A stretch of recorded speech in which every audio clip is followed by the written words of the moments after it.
Alberta Primetime with Michael Higgins. Welcome to Alberta Primetime. Ahead tonight, our Friday panel on government guidelines for certain public libraries. But first, budget impact.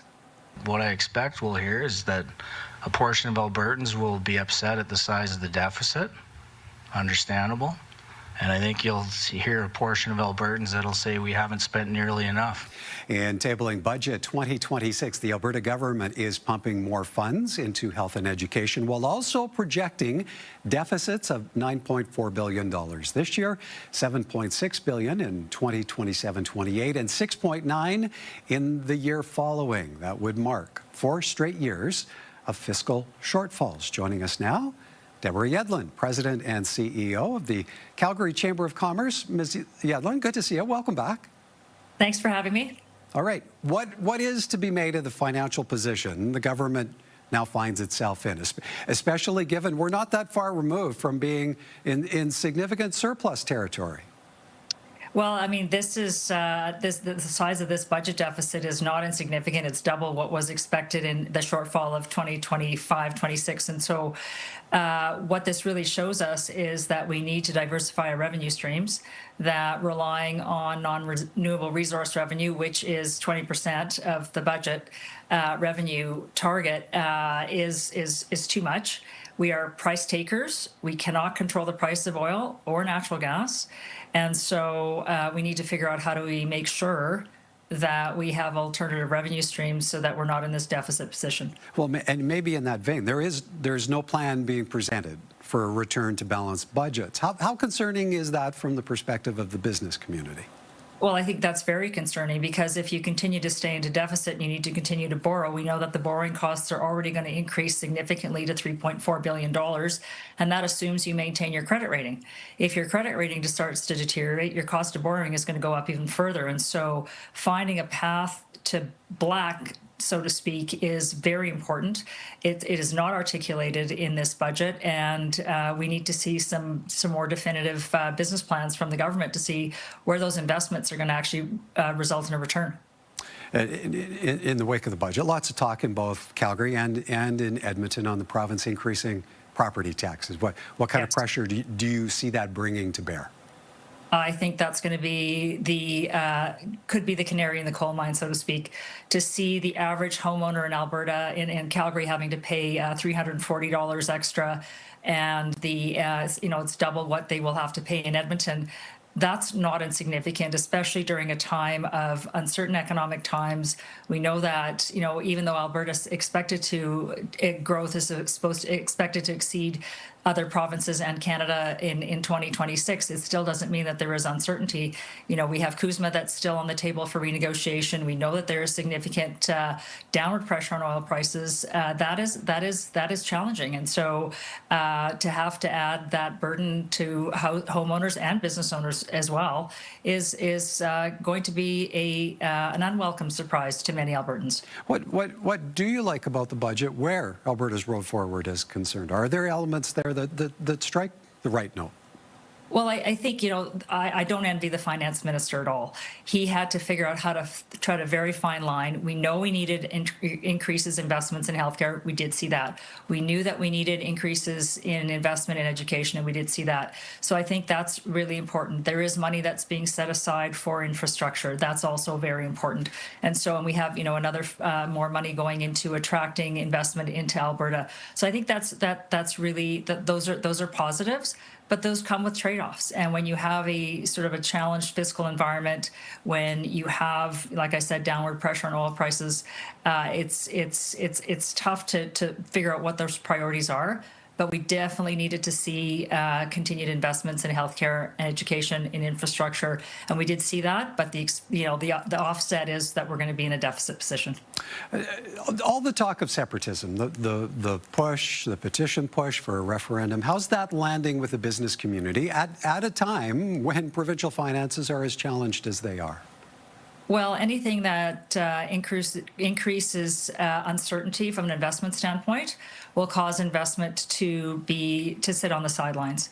And at a time when it's not just, we're facing global economic uncertainty, having any element of that inserted into the investment climate in Alberta is troubling. So let's remember, we compete for capital the world over. Anything that causes an element of uncertainty, the capital will go somewhere else. And that's not what we need right now, neither as a province or as a country. Anything to suggest this building separatism dialogue is already having an impact? There are a lot of conversations that are happening behind closed doors. I think it's on the risk register of every company, and we're just hearing people raising concerns about what this means from an investment standpoint. Okay, it's on the risk register. What would you say the business community is then expecting of the provincial government in quarterbacking this referendum conversation? Well, I think what we have to remember is that it's really important that we have an opportunity to grow our resource production, to increase our egress off the West Coast. That requires both producers and the builders of a pipeline to risk multi-decade dollars in terms of capital and billions of dollars. So what we really need is policy durability and certainty that provide the assurances for companies to risk that capital. And right now, anything that increases the uncertainty is going to cause the investment to sit on the sidelines. So we need that temperature to come down. Okay, and Deborah, if we bring the conversation back full circle, and I'll preface it by saying Albertans have long had little appetite for talking about something like a provincial sales tax, but how much room is there in the here and now for a provincial conversation on tax structure, to your earlier point, financial stability? Well, this is something we've talked about for a very, very long time. We can't be beholden to natural resource revenues over which the price we have no control. There is, if you want certainty for the province, we live on this sort of sine wave of investment and austerity because of the oil price and the natural gas price. If we had some certainty that would be provided from a revenue standpoint through a provincial sales tax, that would be net benefit in terms of the government being able to continuously invest in programs, not having to catch up, which is what we consistently feel like we have to do if we pull back one year and then have to inject more expenditures the following year. We need some certainty from a revenue standpoint. And I think, this has been a conversation that we've also had for a long time. From a business standpoint, too, I think you want to know that the jurisdiction that you're investing in has a stable framework so that if you are looking to invest in an area, that there's no risk that other things could be underinvested in, and that could compromise your ability to attract labor to whatever you're doing. And so I think it's a bigger conversation, and it's something that we've many people have talked about. And I think that the finance minister actually alluded to that about whether we're going to find out if we're debt averse or tax averse. So I'm wondering if that conversation is starting to gain a bit more traction. Yep, he pushed that as a kitchen table conversation. Yes, all right, we'll have to leave it there. Appreciate your time as always, Deborah. Thank you. Thanks for having me. Deborah Yedlin, President and CEO of the Calgary Chamber of Commerce.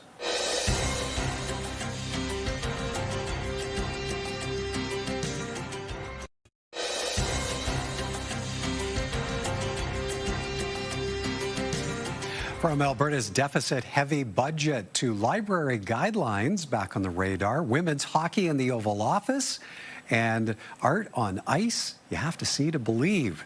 Our Primetime This Week panel is in, and joining us this evening, Danielle Paradis, a freelance writer and associate professor of journalism at MacEwan University, and Chris Halton is an author, speaker, consultant, and facilitator. Good evening to you both, and let's begin with Alberta's fiscal forecast. Budget 2026 makes tough choices and keeps our focus where it belongs, on what matters most to Albertans. The government is seeing a lot of red, projecting a deficit of $9.4 billion this year, followed by $7.6 billion next year and $6.9 billion the year following. The finance minister blames population increase, volatile resource revenues, bad federal policies, and global market shifts. A promise, though, to maintain public priorities draws this response from the opposition. Never has an Alberta government spent so much money and delivered so little results for Albertans. After 7 years of UCP government, life is demonstrably more difficult for Albertans in almost every aspect of our lives. Now, there is also a big pill to swallow. By running deficits in 3 straight years, the government risks ignoring its own rules. The consequences are political. We created these rules and I'm breaking them. So it bothers nobody more than it does me. No surplus cash over the next number of years means no additions to the Heritage Savings Trust Fund. Projected growth is based on money that is already there. And the minister says it will soon be up to Albertans to determine what their priorities are. There will be lots of questions, no doubt, and there should be at kitchen tables everywhere about, is this the right tax structure for the province? The government says it is not making massive program cuts and will not raise personal income taxes. Danielle, do deficits matter anymore, politically speaking? What do you take away from the Smith government's approach to challenging financial times? Yeah, I think it's been a while since deficits mattered in the sense of like the Klein era, although I know that's something that Albertans do like to harken back to with fondness. But because we're seeing this continued reliance on oil and gas revenues, because we see either the lack of will for a sales tax or a income tax, then you're likely to keep seeing this during a difficult economic situation. So unless the realities change, then nothing else is going to change in the budget. But Alberta, we love that oil and gas roller coaster. Carissa, what do you expect to come of the kitchen table discussions, as the minister put it? Are Albertans being pushed enough here to actually entertain talk of something like a provincial sales tax? I think the kitchen table talks are going to be about affordability. People care that, services increasing. If you're a senior, you're going to see in this budget that you can access senior benefits, it's got a higher threshold. You're going to see service fees. You're seeing grants being reduced for nonprofits. And so I think people are going to see, they're seeing that, but they're also worried about the cost of their groceries. We're still in the middle of this affordability crisis. And the truth is that as human beings, at least for me, maybe I can just speak for me.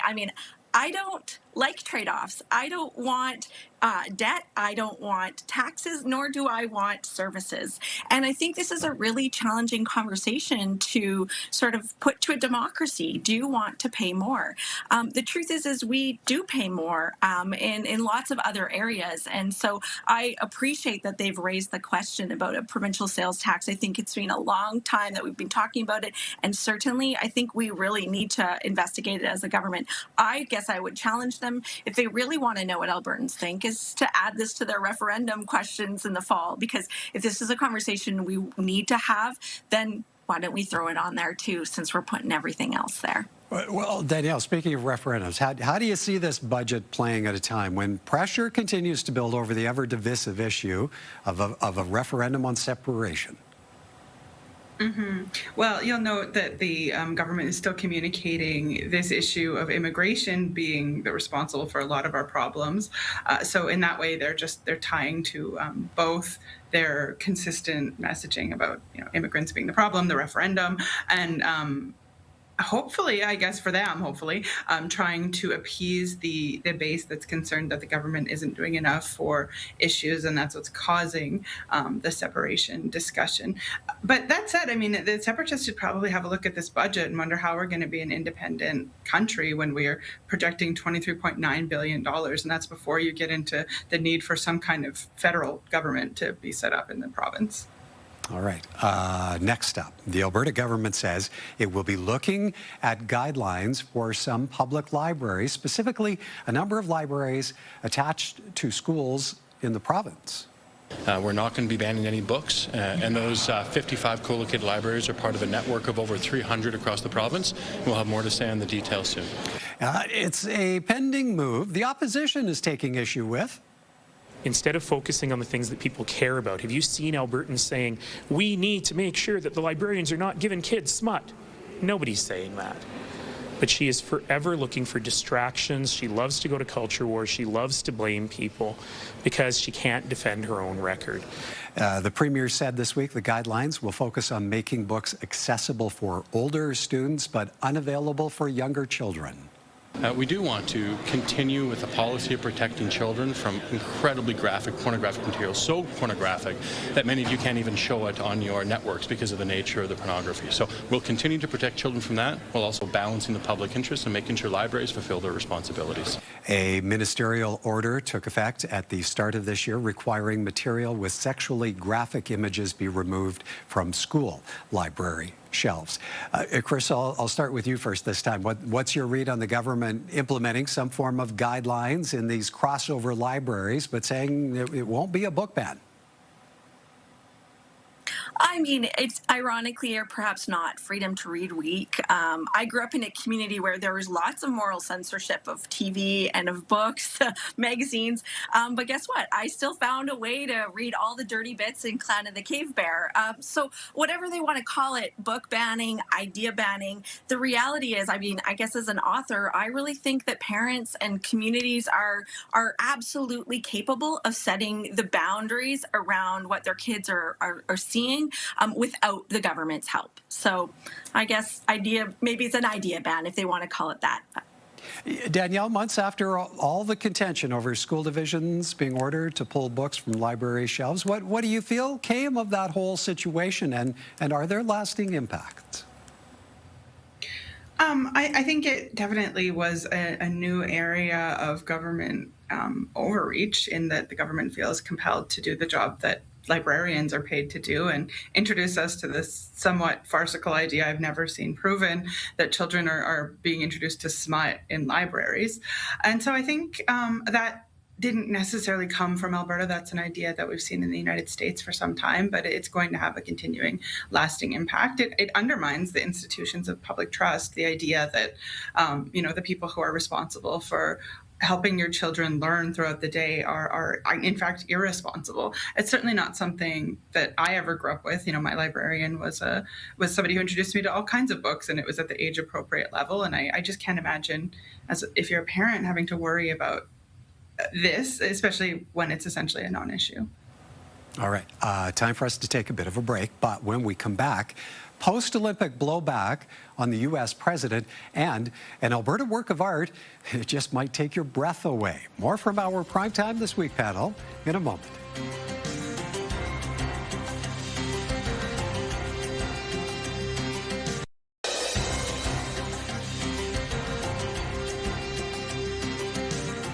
Welcome back. The Milano Cortina Winter Games have come and gone, and while memories of incredible competition remain, drama of another sort continues to unfold in the wake of the Olympics, one where the U.S. president attempted to stick handle around controversy while celebrating the men's hockey gold medal victory. The American women who will soon be coming to the White House. Now, that's news to members of the gold medal women's team who declined a State of the Union invite after catching wind of Donald Trump joking in a post-game call with the men's team. We're going to have to bring the women's team. You do know that. Absolutely. Since that call, we've received so much love and support, and from different brands and different celebrities and just people from all over just congratulating us. I thought it was sort of a distasteful joke, and unfortunately, that is overshadowing a lot of the success. Members of the men's team are having to address the issue as well. It's unfortunate that, that kind of occurred. We have nothing but love and respect for the women's team and what they were able to accomplish. Yeah, we should have reacted differently. We know that we are so excited for the women's team. We have so much respect for the women's team. Despite the controversy, Donald Trump also plans to award Winnipeg Jets goaltender Connor Hellebuck with the Presidential Medal of Freedom, nation's highest civilian honor. Danielle, what do you hope comes of this controversy? I hope that people see that the women's hockey teams, both in Canada and the US, are incredibly talented people and athletes. And this sort of joking is just, it's so derogatory to people who spend so much time and effort. Like anyone who's played hockey knows it's your entire life. And I can't believe that we would see women just treated this way as the butt of a joke. So I do hope that people take that seriously and that they show respect for the women in their lives who do sports. Carissa, what's the likelihood it will have a lasting impact on gender dynamics? I mean, is 0 too cynical? I think that the PWHL is going to continue to bust their butt to provide income and a really critical opportunity for professional hockey players to show the world that female athletes can do it just as well, and it's just as fun, it's just as fast. I hope too that I guess we see that people actually send our female athletes love with our attention, with our eyeballs, with our discretionary spending dollars. So I don't think that this is going to have a lasting impact on its own, but I think really things like the PWHL do have lasting impacts, and I have hope in that.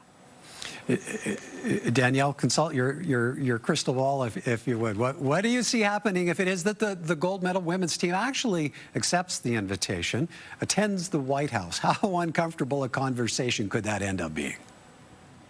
I mean, they've definitely done a lot of polite declining, like, oh, we're going to have to check our schedule. It reminds me a little bit of you get invited on a date and you don't really want to go, but you don't really want to be mean. So you're thinking, but like, oh, sorry, just really busy that day, I have to wash my hair. I would say the likelihood is low. Yeah, I agree with you. Okay, one more topic, and it is the confluence of art and nature at the foot of the Rockies in Alberta, and it is the work of an American artist. In this case, I create a portrait with charcoal on the ice, a figure scarred from life and emerging like a baptism. David Papa created what he calls earth fresco over the span of 2 days on the ice of Abraham Lake. That's located along the David Thompson Highway, east of the Icefields Parkway between Jasper and Banff. He says it's one of the only lakes where during winter you can see methane bubbles frozen beneath the surface and where the wind polishes the ice into pure glass. The piece was done in collaboration with Travel Alberta. Carissa, what strikes you most about this work of art and the fact that it's created right here in Alberta?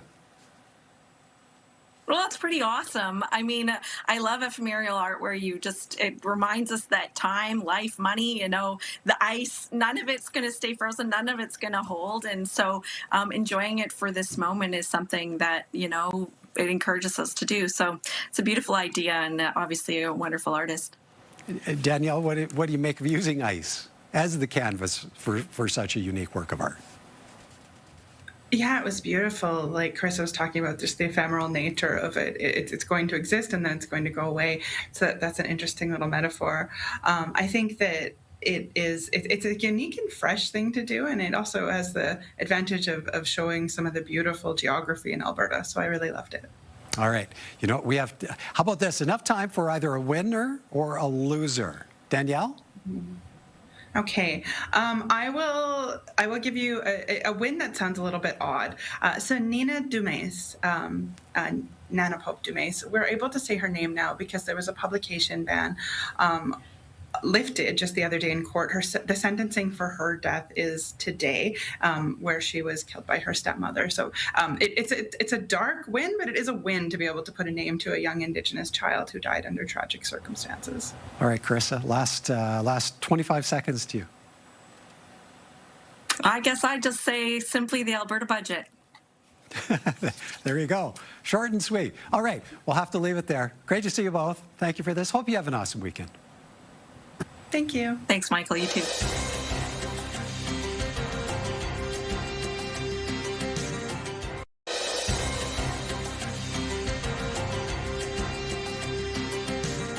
Now, here are a few responses to a recent story posted by CTV News about the UCP government's latest budget running a more than $9 billion deficit. Scott says, somehow this is Ottawa's fault, right? Skinny writes, what government in Canada is not running a deficit? Michael says when the government mismanages, the public pays the price. Hardcore thinks, ironically enough, Smith may solve the equalization issue by running Alberta into the ground. We'll be recipients in no time. And Jib writes, I feel it is unfair to single Alberta out when you look at other Canadian provinces that are running deficits. Remember, you can always have your say. Email us anytime at comments@albertaprimetime.com. That is our program for tonight. Have a great evening and a great weekend, everyone. From all of us at Alberta Primetime, thank you for watching, and join us again next time.